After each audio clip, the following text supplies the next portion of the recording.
नमस्कार दोस्तों, क्राइम तक में आप सबका स्वागत है। मैं हूं सुप्रतिम बैनर्जी। आज मैं आपको एक ऐसी कहानी, एक ऐसा वाकया सुनाऊंगा जिससे हमारे लीगल सिस्टम की हकीकत आपको पता चल जाएगी। बहुत ही अनोखा और बहुत ही चौंकाने वाला ये मामला है और ये मामला जुड़ा है 103 साल के एक शख्स के साथ। लेकिन इससे पहले कि इस कहानी की मैं शुरुआत करूं, मैं आप लोगों को और स्पेशली हमारे एक दर्शक हैं सूर्यनारायण, मेरे ख्याल से उनको थैंक यू कहना चाहता हूं, क्योंकि उन्होंने कल एक बहुत इंपॉर्टेंट बात की तरफ पॉइंट आउट किया। कल जब मैं आप लोगों के सामने आया था तो मैंने क्राइम की 2 स्टोरीज़ आप लोगों को सुनाई थी। एक स्टोरी तो वो थी जिसमें एक महिला को एक एडल्ट वेबसाइट में अपने पति की आपत्तिजनक तस्वीरें और वीडियोज़ नज़र आए, और दूसरी स्टोरी थी एक छोटे से बच्चे की, 16 साल के एक लड़के की, जिसकी हत्या उसके दोस्तों ने कर दी थी। और जिन दोस्तों ने हत्या की थी, हत्या करने के पीछे वजह थी एक ऐसी ही लिखो यूज़ एंड थ्रो वाली जो कलम आती है 5 रुपए की, उसका झगड़ा था। और झगड़ा 2 साल पुराना था, यानी 2 साल तक इंतज़ार करने के बाद उसने हत्या की।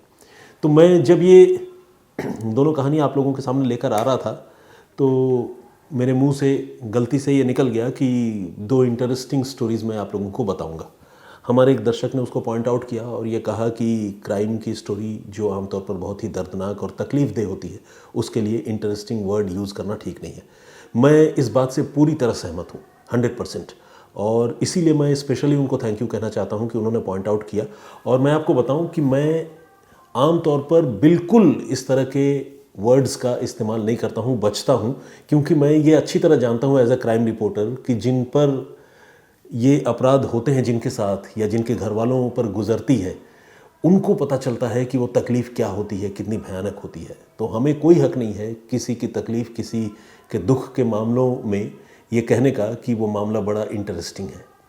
तो इसीलिए हमें इस तरह की बातें कहने से बचना चाहिए, परहेज़ करना चाहिए। और जैसे कि मैंने आपको बताया, वो स्लिप ऑफ टंग था मेरा और मैं उसको करेक्ट करूँगा, मतलब आइंदे कभी नहीं बोलूँगा, ऐसी मेरी कोशिश रहेगी।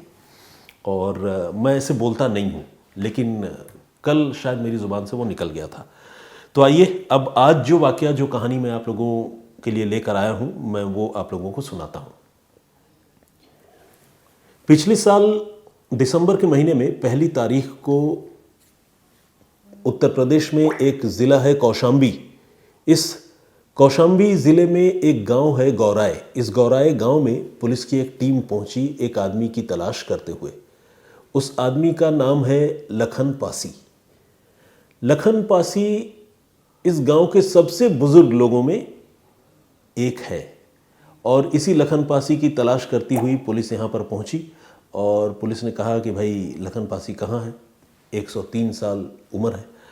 गांव वाले बहुत चौंक गए कि भाई ये क्या बात हुई, 103 साल के उम्र के आदमी को पुलिस पकड़ने या गिरफ्तार करने आई है।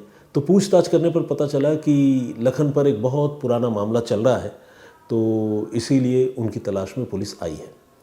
अब लखन पासी के साथ दिक्कत ये थी कि उनकी 5 बेटियां हैं, एक बेटा भी है, लेकिन बेटा साथ नहीं रहता। और ये जो 5 बेटियां हैं, इन 5 बेटियों से और दामादों से लखन को बहुत प्यार मिलता है। तो वो अपने इन 5 बेटियों के पास अलग अलग वक्त पे जाकर रहते हैं। मतलब किसी के यहाँ 2 महीने रह लिए, कहीं 3 महीने रह लिए, फिर माइग्रेट करके चौथी 4 महीने कहीं और रह लिए। इस तरह से 5 बेटियों के पास वो घूम घूम कर रहते हैं। और उम्र का ये आखिरी पड़ाव उनका इसी तरह से गुजर रहा है। तो लखन पासी की तलाश करते हुए जब गौराए गांव में पुलिस पहुंची तो लखन तो वहाँ मिले नहीं, लेकिन पता चला कि पास के गांव में उनकी बेटी रहती है, तो वहाँ जाकर उनको ढूंढना चाहिए, पता करना चाहिए। तो पुलिस की टीम ढूंढती हुई लखन पासी को एक दूसरे गांव में पहुंची और वहाँ वाकई लखन पासी मिले। और 103 साल का एक ग्रामीण आदमी जैसा हो सकता है, लखन बिल्कुल वैसे ही थे। चलने फिरने में उनको तकलीफ़ है, वो ठीक से खड़े नहीं हो पाते हैं, आँखों की रोशनी कम हो गई है, बातें याद नहीं रहती। और इतने बुज़ुर्ग आदमी को पुलिस जो है वो गिरफ़्तार करने आई थी, और पुलिस फाइनली उनको गिरफ़्तार करके अपने साथ ले गई। इल्ज़ाम था कि 47 साल पहले, 47 ईयर्स पहले उन्होंने एक आदमी की हत्या की है। अब ये अपने आप में कितनी शॉकिंग, कितनी चौंकाने वाली और कितनी अजीब बात है, और ख़ासकर गांव वालों और परिवार वालों के लिए, ये आप समझ सकते हैं। लेकिन लखन पासी जिसने हत्या की थी उसे उस घटना की याद थी और सारी बातें याद थी। तो लखन पासी को जेल ले जाया गया और वो जेल चले भी गए। विरोध भी क्या कर पाते, विरोध तो खैर पुलिस और कानून का कोई भी नहीं कर सकता, और ऊपर से एक बुज़ुर्ग आदमी, वो तो जाहिर सी बात है बहुत ही फ्रेजाइल और नाजुक हालत में होता है, वो क्या विरोध कर पाएंगे। तो जेल चले गए। अब जब इस मामले में घर वालों ने पूछताछ की पुलिस से, और फिर लखन पासी जब गिरफ्तार हो रहे थे उनसे भी जब बेटियों ने, दामादों ने बातचीत की, तो लखन पासी ने उस पुरानी घटना के बारे में इनको बताया। पुरानी घटना कुछ यूँ थी कि 47 साल पहले, साल 1977 का वो टाइम था। उस समय लखन का अपने ही गांव के रहने वाले 2 लोग, जगन और प्रभु के साथ लगातार किसी मामले को लेकर झगड़ा हुआ करता था। तो गांव में जैसी लड़ाइयाँ होती हैं ज़मीन के लिए या दीवार के लिए, ऐसे ही किसी मसले पर लखन का जगन और प्रभु के साथ झगड़ा था। तो लखन अकेला नहीं था, लखन के साथ देसराज, कालेसर, कल्लू ये लोग थे, और दूसरी तरफ जगन और प्रभु थे। लेकिन जगन और प्रभु जो है वो कुछ ज़्यादा ही हिंसक थे। जितनी बार लखन और उनके परिवार वालों के साथ जगन और प्रभु की लड़ाई हुई, उतनी बार जगन और प्रभु ने मिलकर लखन के घर के लोगों के हाथ पांव तोड़ दिए।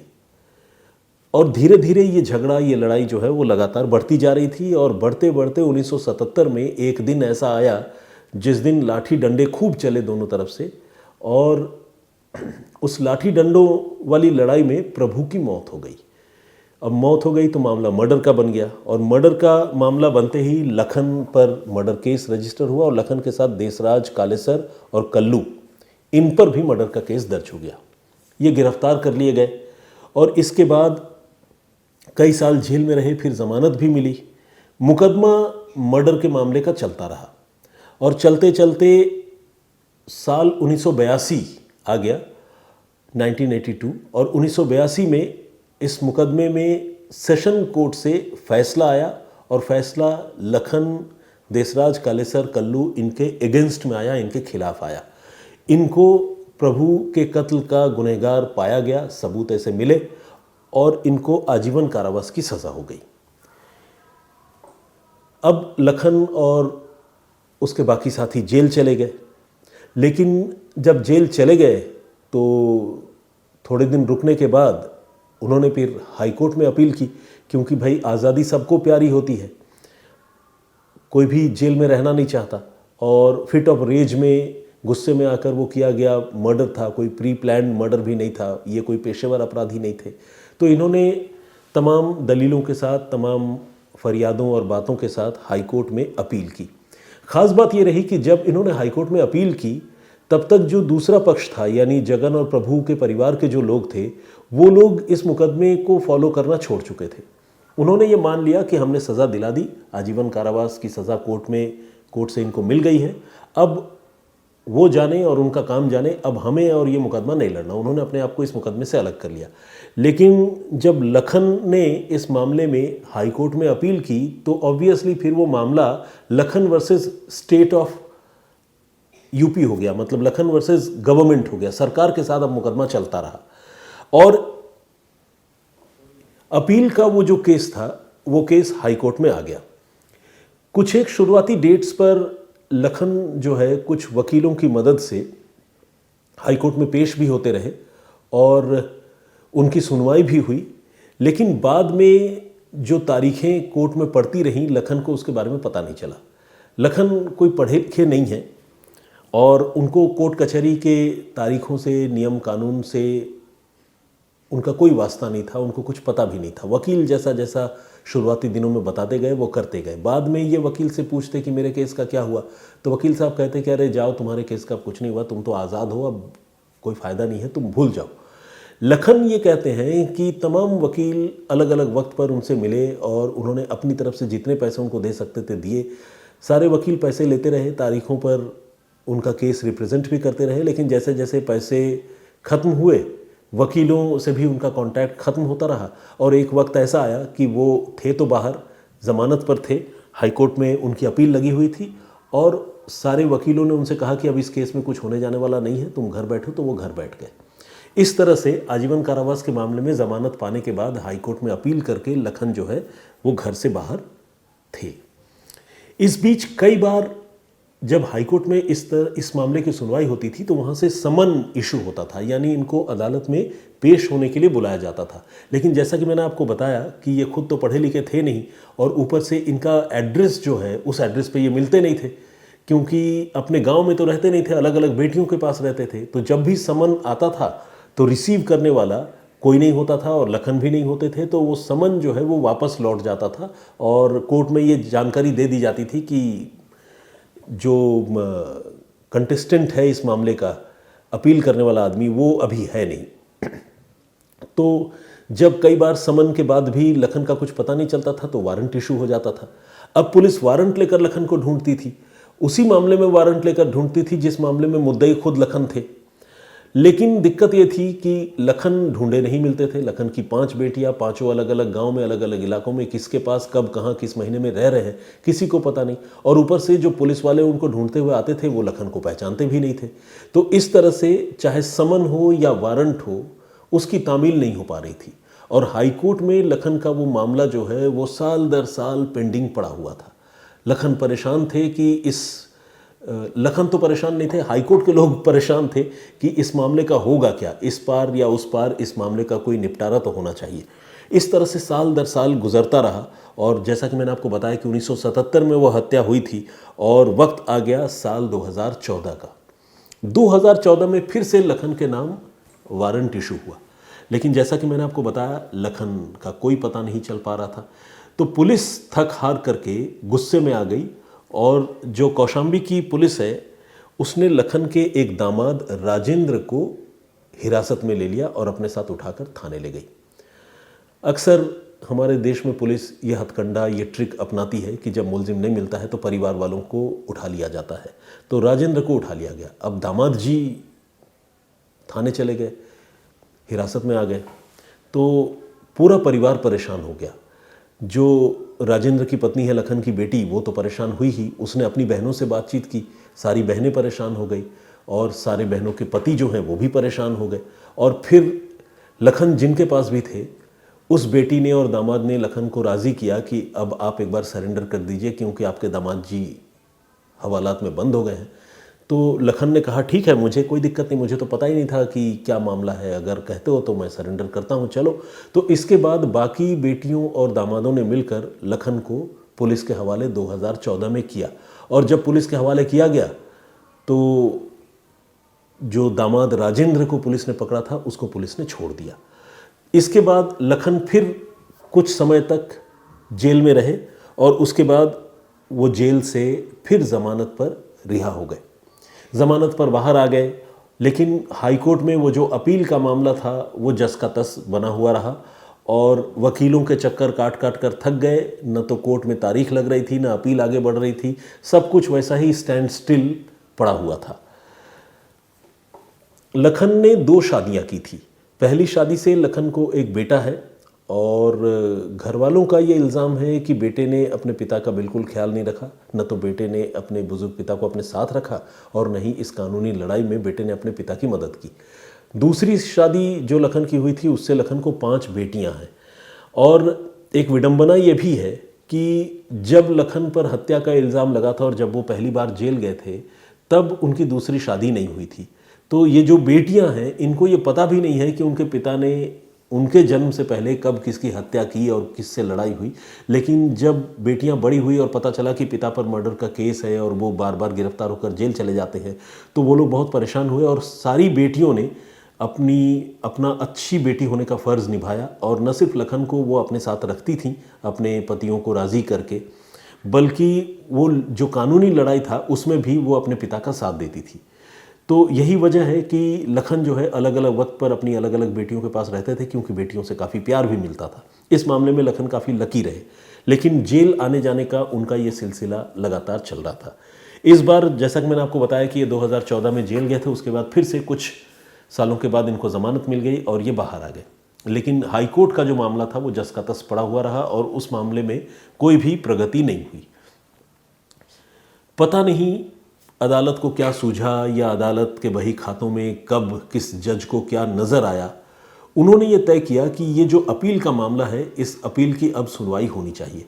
तो जो अपील करने वाला है लखन, अब उसकी तलाश शुरू हुई और चूंकि जब वो नहीं मिल रहा था तो फाइनली लखन के नाम पर फिर से एक बार पिछले साल दिसंबर के महीने में वारंट इशू किया गया और वारंट इशू करने के बाद लखन की एक बार फिर से गिरफ्तारी हुई। विडंबना देखिए कि जो आदमी अदालत में फरियाद लेकर गया है कि माई बाप मेरी जान बख्श दीजिए, मैं 100 साल का हो गया हूँ, कत्ल का इल्ज़ाम मुझ पर था, आजीवन कारावास की सज़ा हुई थी, मैं ज़मानत पर बाहर आया हूँ और मैं अपनी बेटियों के साथ रह रहा हूँ, मेरे हाथ पाँव आँख नाक कान सब कुछ कमज़ोर हो चुके हैं, मुझे बख्श दीजिए।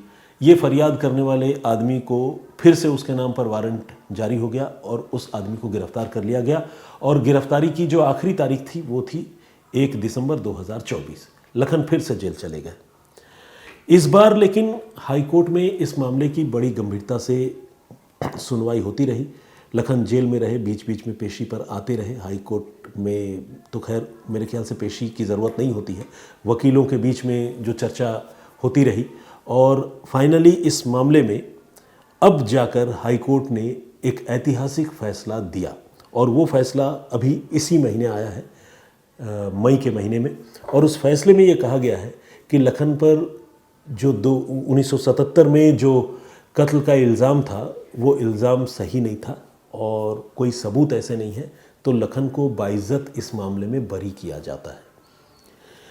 48 साल की कानूनी लड़ाई लड़ने के बाद 103 साल का एक बुज़ुर्ग आदमी जो अपनी ज़िंदगी का आधा वक्त जेल में रहा, आधा वक्त जेल से बाहर रहा और देखा जाए तो अपनी ज़िंदगी में और कुछ भी नहीं कर पाया सिवाय इसके कि जेल आते जाते रहने के, उस आदमी को 48 साल बाद इंसाफ मिला और इंसाफ में ये बताया गया कि कत्ल का जो इल्ज़ाम लखन पर है वो इल्ज़ाम सही नहीं है। लखन के वजह से प्रभु की हत्या नहीं हुई, प्रभु की मौत की वजह जो भी रही हो, लेकिन लखन उसके लिए कसूरवार नहीं है।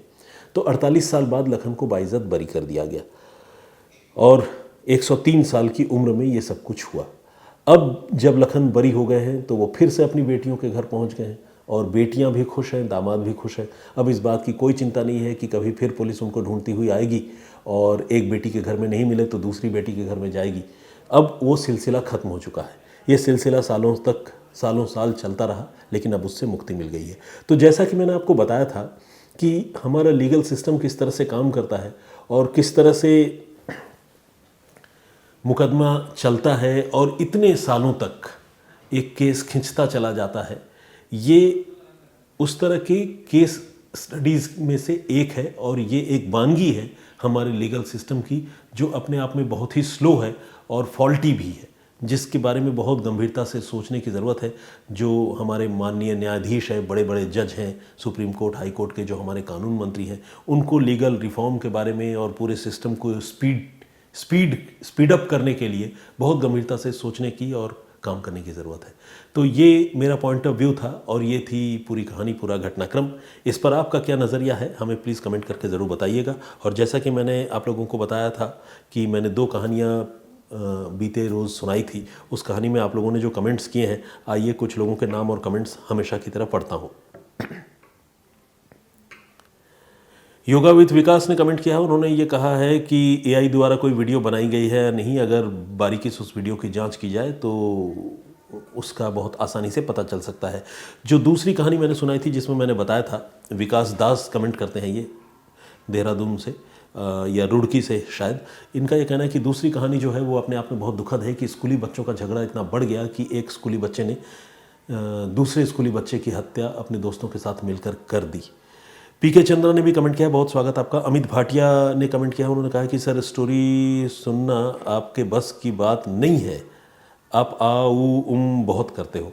अमित भाटिया जी ने कमेंट किया है और उन्होंने ये कहा है कि स्टोरी सुनाना मेरे बस की बात नहीं है और मैं बहुत मतलब जैसे कहते हैं ना, कनेक्टिंग उसको वर्ड भी नहीं कह सकते, मैं मतलब याद नहीं कर पाता हूँ चीज़ों को, इनके कहने का मतलब ये है।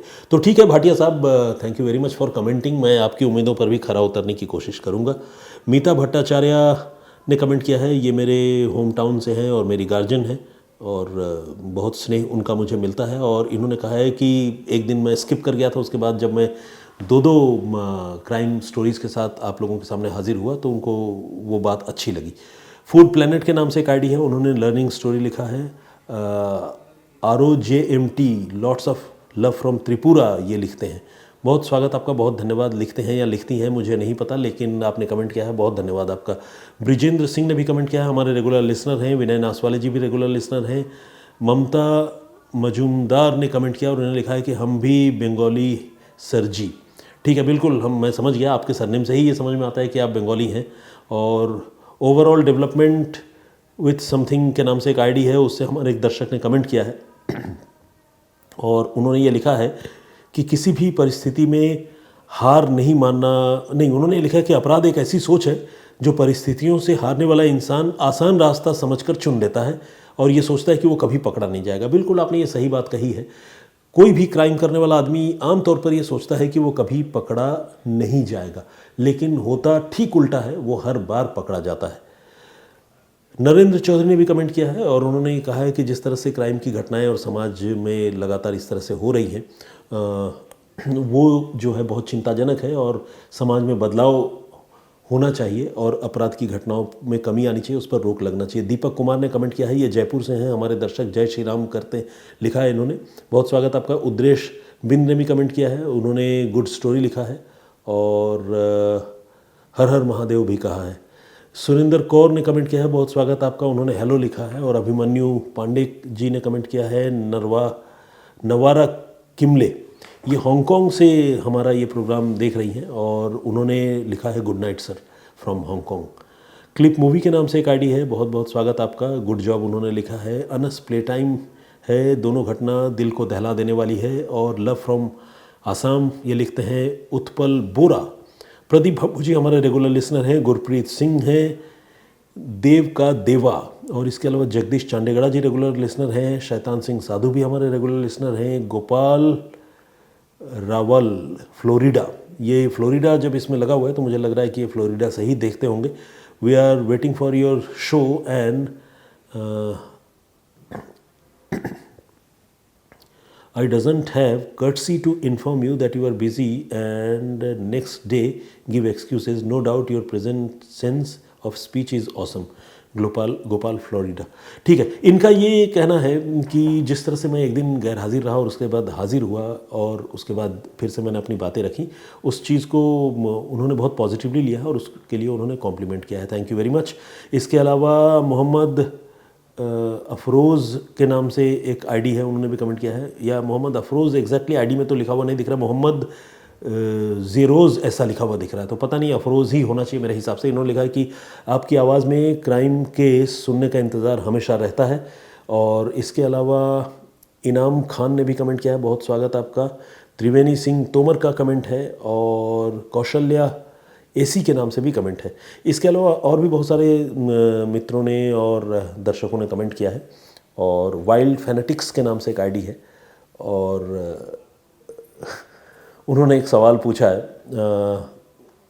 बाकी और भी दर्शकों ने कमेंट किया है। थैंक यू वेरी मच, आप सारे लोगों का बहुत बहुत धन्यवाद मेरे साथ जुड़ने के लिए और इतने सारे कमेंट्स करने के लिए, कुछ स्टोरीज़ पर, कुछ मेरी पेशकश पर, कुछ मेरी अच्छाइयों पर, कुछ कमियों पर। सारे लोगों का मैं शुक्रिया करता हूं और मैं फिर हाजिर होऊंगा किसी कहानी, किसी नए वाक़े के साथ। तब तक के लिए मुझे इजाज़त दीजिए, अपना बहुत ख्याल रखिए। जय हिंद, जय भारत।